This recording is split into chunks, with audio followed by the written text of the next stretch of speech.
अस्सलाम वालेकुम वरहमतुल्लाह। दोस्तों कहिड़ा हाल आहिनि? ख़ुशि आहियो? उमेद त ख़ुशि हूंदा।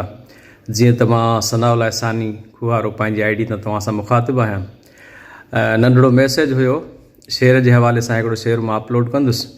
उन जी शाइरी आहे मुंहिंजे ॾाॾे साईं मौलाना सनाउल्लाह सनाई रहमतुल्लाह अलैह जी, ऐं जेको तमामु वॾो शाइर हुयो, पंहिंजे वक़्त में मशहूरु शाइर हुयो ऐं आलिम बि हुयो, हिकिड़ो सूफ़ी माना ख़्याल जो ऐं तमामु बहितरीनु शरीयत जो पाबंद तमामु वॾो इंसानु हुयो। ऐं उन ते जीअं त PhD वग़ैरह पिणु थियल आहे ऐं उन ते PhD इज़त मान वारे साईं मोहतरम प्रोफेसर डॉक्टर बशीर अहमद शाद साहिब जन कई आहे। ऐं ॾाढो साईं त कंहिं तारुफ़ जो मुहताज न आहे, तमामु घणो पंहिंजे वक़्त में मशहूरु हुया ऐं जंहिंजो तमामु हिकिड़ो दीनी ऐं जेको आहे सो इल्मी वॾनि वॾनि शख़्सियतुनि सां साईं जन जो वास्तो हुयो ऐं तालुकात हुया। ऐं काफ़ी जेको आहे उन्हनि जा पंहिंजे वक़्त में किताब वग़ैरह पिणु छपियल हुया।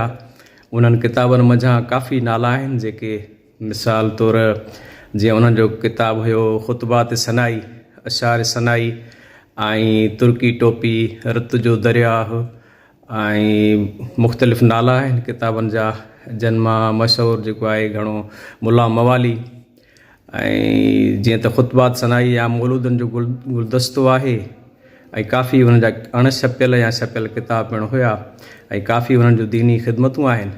ऐं इल्मी शख़्सियतुनि मंझां साईं ताज मोहम्मद अमरोटी रहमतुल्लाह अलैह, अल्लामा दाऊद पोटरो, डॉक्टर नबी बख्श ख़ान बलोच ऐं जेको आहे सो अल्लामा मिर्ज़ा कलीद बेग सां बि उन्हनि जूं तस्वीरूं वग़ैरह मिलनि थियूं पियूं ऐं काफ़ी जेको आहे प्रूफ ऐं सबूत आहिनि।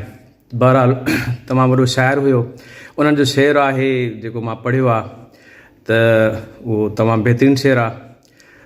फ़क़ीरी या शरीयत सां उन शेर जो थल आहे। ऐं जीअं त अॼुकल्ह हर को फ़क़ीर थो सॾाए, पाण खे वॾो पहुतल थो सम्झे ऐं हालांकि उनखे सही तरीक़े सां कलम बि कोन थो अचे, त उन हवाले सां जेको आहे शेर मां अपलोड कंदुसि। इनशाअल्लाह उहो तव्हां पाण ॿुधो ऐं दोस्तनि खे बि ॿुधायो। जहिड़ो मुंहिंजो आवाज़ु आहे, बहरहाल शाइरी तमामु ख़ूबसूरत आहे ऐं इनशाअल्लाह ताला तव्हां दोस्तनि खे पसंदि ईंदो। उन हवाले सां जीअं त मां अॼु शाम या सुभाणे ताईं उहो शेर अपलोड कंदुसि, पढ़ी छॾियो अथमि ऐं उहो उन शेर तव्हां पाण ॿुधो। तमामु ख़ूबसूरत शाइरी आहे ऐं दोस्तनि ताईं पहुचायो। दोस्त जेके मूंखे पसंदि कनि था उन्हनि जी बि तमामु घणी वॾी महिरबानी। अल्लाह साईं तव्हांखे ख़ुशि रखे, आबाद रखे। जो हिकिड़ो मुंहिंजो टूटो फूटो आवाज़ु जेको आहे उनखे तव्हां पसंदि कयो था। ऐं ॾाढे साईं जो तख़ल्लुस आहे सनाई, जीअं त पाण शेर में लिखनि था, सना सरदार जी ॻायमि, सनाई थियो लक़ब मुंहिंजो, वलेकिन माउ लोलीअ में सॼो मूंखे सनाउल्लाह। त साईं जन जो तमामु ख़ूबसूरत शेर आहे ऐं इनशाअल्लाह मां उहो अपलोड कंदुसि।